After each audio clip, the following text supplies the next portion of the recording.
Magandang umaga! Kumusta po? Narito po ulit ang update natin para sa lagay ng ating panahon. Ngayong umaga pa ng September 9, 2024 na kung saan sa ngayon po ay patuloy pa rin nakabagat ang weather system na nakakaapekto po dito sa ating bansa lalo na sa kanlurang bahagi habang mayroon pa rin pong dalawang weather disturbances na ating minomonitor na nasa silangan at northeastern part po ng ating bansa. Posibleng maging bagyo ang dalawang ito anytime pero hindi naman po nakitaan na direktang tatama dito sa ating bansa maliban po sa mas papalakasin muli nila ang habagat lalo na po yung nandito sa silangan sa susunod na mga araw,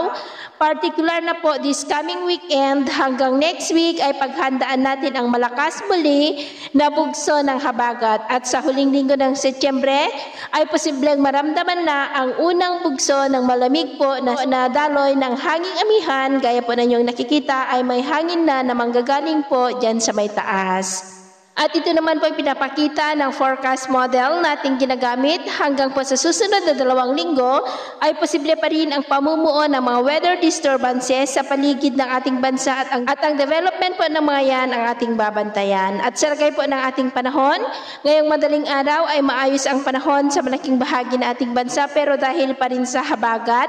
ay may mga isolated rains pa rin sa ilang bahagi ng Batanes, Babuyan Islands, Ilocos Sur, La Union,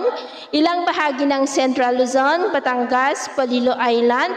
Catanawan, Mercedes, Legazpi, Tanduanes, Occidental Mindoro, Palawan, Romblon, Masbate, Iloilo, Negros, Cebu, Bohol, Leyte, Samar Provinces, Dinagat Island, Zamboanga Peninsula, Lanao Provinces, Sarangani, Davao at Mati. At mamaya po ay sisikat ang araw sa malaking bahagi ng ating bansa pero dahil pa rin sa habagat, ay maulap pa rin ang kalangitan with isolated rains dyan po sa may Batanes, Babuyan Islands, ilang bahagi ng Cagayan,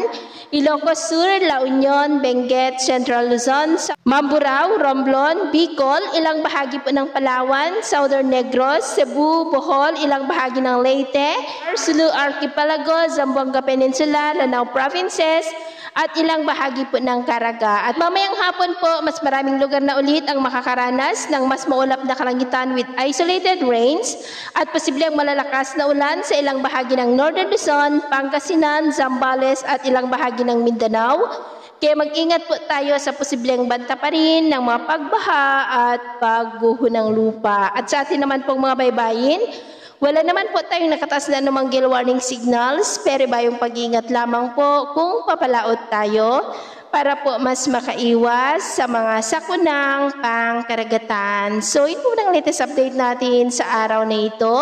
At ako po muli si James na nagsasabing sa kahit anong pagsubok po na darating sa ating buhay, huwag na huwag po tayong mawawalan ng pag-asa. Thank you and God bless!